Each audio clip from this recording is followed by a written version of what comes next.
Il y avait autrefois, dans un petit village non loin de Tankodogo, un vieux cultivateur Bissa.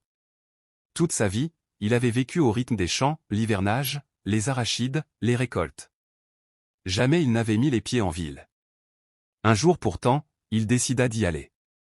Il voulait voir ce goudron dont tout le monde parle, ce fameux sol noir et lisse qui, disait-on, était plus solide que la terre battue. Dans sa tête, il se disait: si je peux avoir un peu de ce goudron, je vais semer mes arachides dessus. Elles seront solides comme le goudron, personne ne pourra les piétiner. Arrivé à Tankodogo, le vieux fut perdu.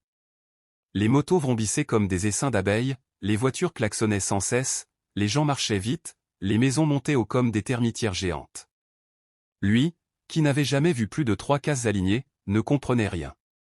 Il s'assit au bord de la route goudronnée et regardait, bouche bée. Un passant lui demanda: Baba, ça va? Le vieux répondit: mon fils, dis-moi, qui est le propriétaire de ce champ noir? Je veux demander un peu pour semer mes arachides. Tout le monde éclata de rire. Mais le vieux ne comprenait pas la raison.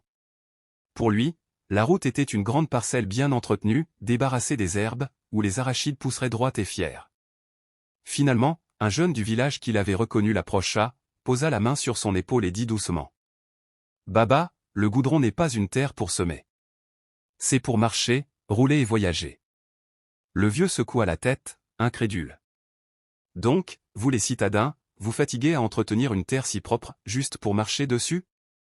Il retourna au village en riant tout seul, et chaque fois qu'il voyait la poussière rouge de ses champs, il disait: un jour, si je trouve un peu de goudron, mes arachides seront plus riches que celles de tout Tankodogo. Et depuis ce jour, les enfants du village l'appelaient affectueusement Baba Goudron.